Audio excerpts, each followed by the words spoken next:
Good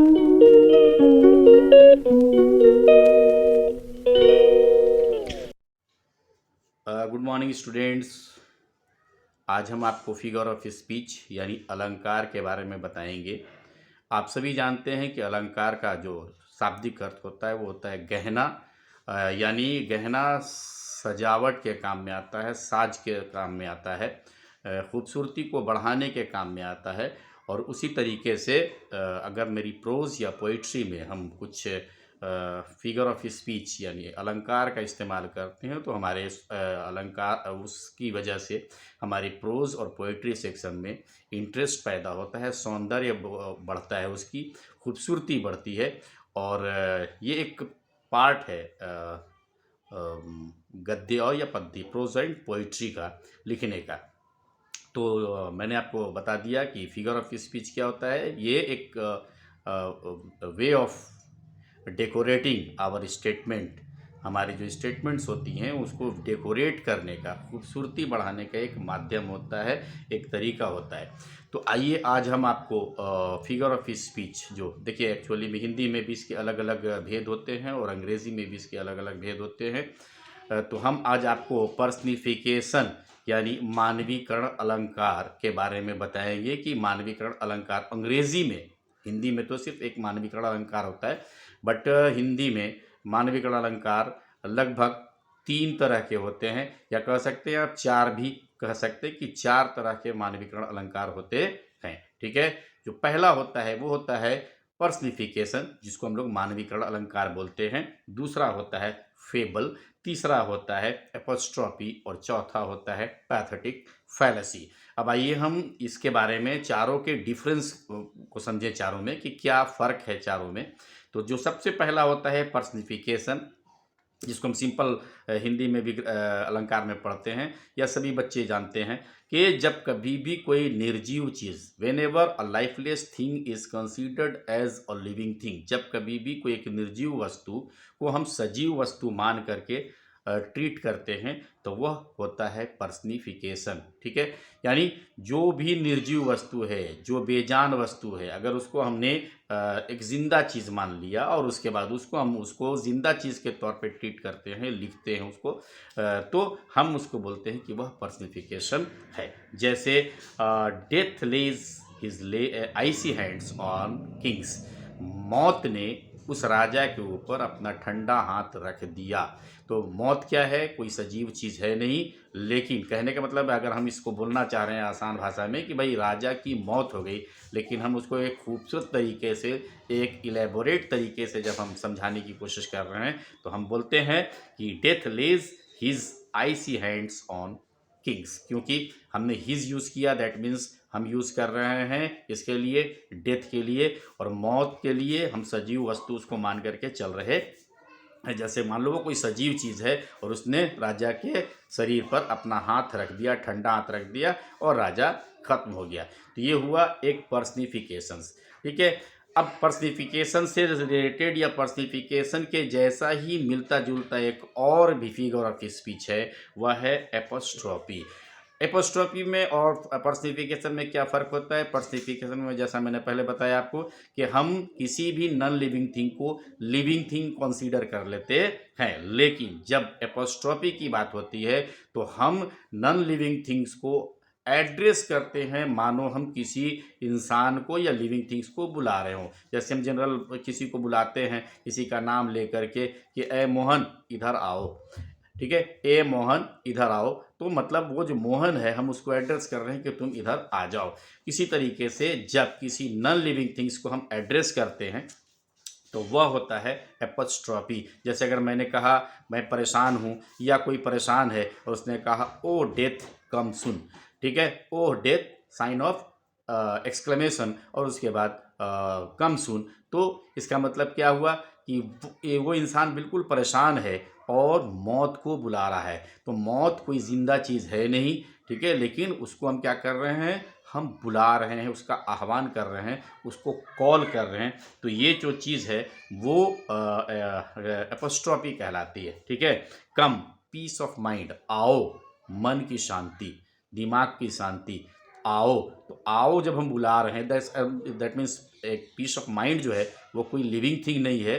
मन की शांति जो है, वो मस्तिष्क की शांति, वो कोई लिविंग थिंग नहीं है, लेकिन हम उसको लिविंग थिंग के तौर पे मान करके उसको बुला रहे हैं। तो ये जो चीज़ होती है वह होती है एपोस्ट्रोफी। तीसरा होता है पैथेटिक फैलेसी। जब पैथेटिक फैलेसी का मतलब होता है कि जब कभी भी नेचर को हम रिगार्ड करते हैं कि वो एक्टिव इंटरेस्ट ले रहा है ह्यूमन अफेयर्स में, यानी इंसानी मामलों में, जब नेचर यानी प्रकृति कुछ एक्टिव इंटरेस्ट लेने लगती है तो हम उसको बोलते हैं कि वह पैथेटिक फैलेसी है। जैसे हम कहते हैं कि अर्थ फेल्ट द वुंड, पृथ्वी ने उस जख्म को महसूस किया। अब पृथ्वी क्या है? नॉन लिविंग है।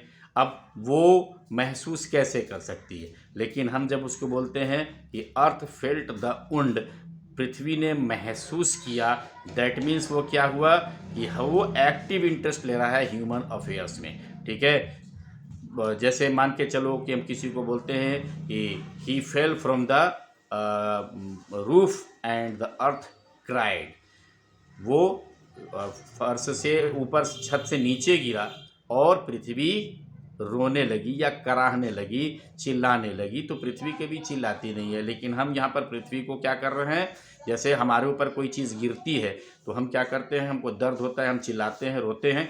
तो ऐसा हम एहसास करा रहे हैं कि पृथ्वी के ऊपर भी कोई चीज़ जो गिरी है तो भार की वजह से वो क्या हो रहा है कि वो चिल्ला रही है, रो रही है या कराह रही है। तो हम वहाँ पर बोलते हैं कि ये पैथेटिक फैलेसी का एक पार्ट है। और जो चौथा है, जो इस पार्ट में नहीं आता, इससे बिल्कुल अलग है, लेकिन हम इसको पर्सनिफिकेशन के ही, मानवीकरण अलंकार के ही आसपास में रख सकते हैं।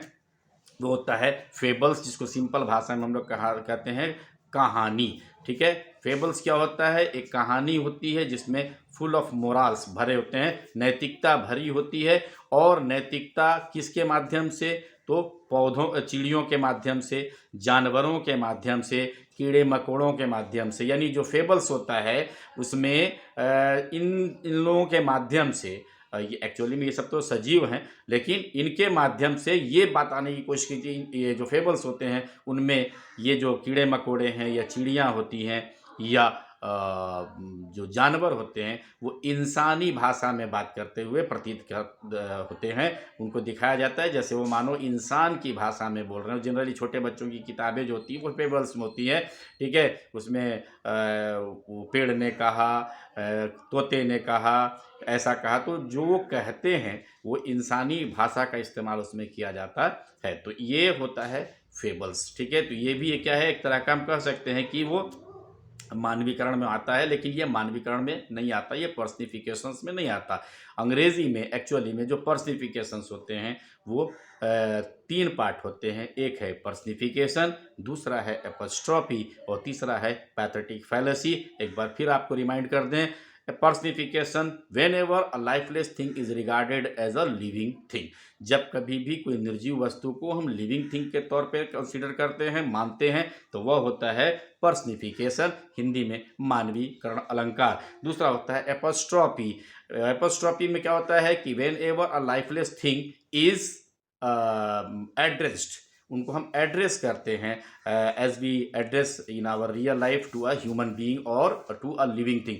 जब हम एक ह्यूमन बीइंग को, एक इंसान को जब एड्रेस करते हैं अपनी ज़िंदगी में, तो वो जो एड्रेस करते हैं उस तरह से अगर हम नॉन लिविंग थिंग्स को एड्रेस करते हैं तो वह कहलाता है apostrophe. And the third one is pathetic fallacy. Pathetic fallacy भी मानवीकरण अलंकार का एक पार्ट है, लेकिन इसमें जो नेचर है वह एक्टिव इंटरेस्ट लेना शुरू कर देता है। ऐसा प्रतीत होता है जैसे मानो ह्यूमन अफेयर्स, इंसानी मामले में वह जो नेचर है, जो प्रकृति है, वो इंटरेस्ट लेती है। यानी हम प्रकृति के साथ वो सब कुछ साबित दिखाने की कोशिश करते हैं जो एक ह्यूमन, एक इंसान के साथ होता है। हमें दर्द का एहसास होता है तो वो एक्सप्रेशन क्या होती है हमारे ऊपर। हम खुश जब होते हैं तो वो एक्सप्रेशन क्या होती है।